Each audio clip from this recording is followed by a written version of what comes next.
of the entire budget that we spend needs to be cut, and then 20% of all currency needs to be burned. Immediately burned. I mean, destroyed. 20% of all U.S. currency needs to be immediately destroyed. And that's the only way that we can recover from the debt over the next 200 years, is how long it would still take us at that rate.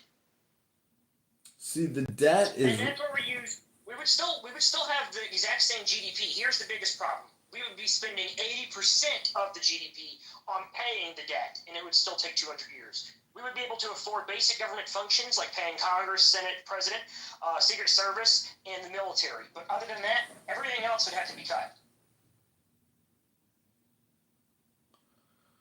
Well, we could go more radical libertarian to like libertarian retard world, where we actually bring back as much military equipment as humanly possible.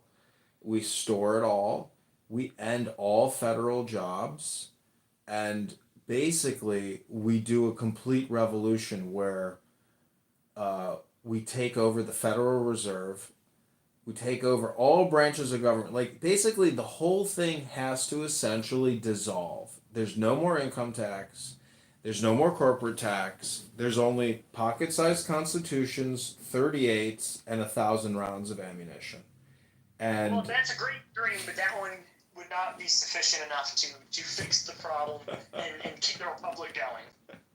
Because we can't pay back the money. I do like the pocket constitution with a 38 pack behind it, though. That's always beautiful. Because we could essentially ignore the debt and declare bankruptcy and say, sorry, world, we ran a big scam, but we're willing to essentially shut it down as opposed to rejoining the King of England.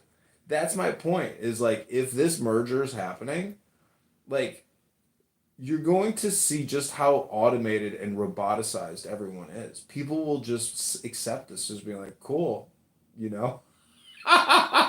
They will think it's cool. You're convincing me more and more that we need like a literal military coup. Like, that's what you're convincing me, that we need something drastic to alter the course, or else...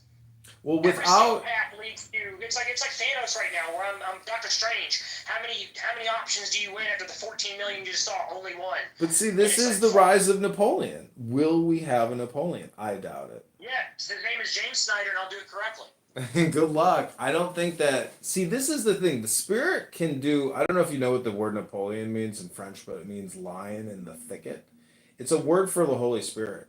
And so, Trump is endowed with the Holy Spirit. I mean, to think... Yeah, he definitely is. He's a Napoleonic... I wouldn't call him like a Hitler or a Stalin. He's definitely Napoleonic, and he's doing the exact same errors that Napoleon did.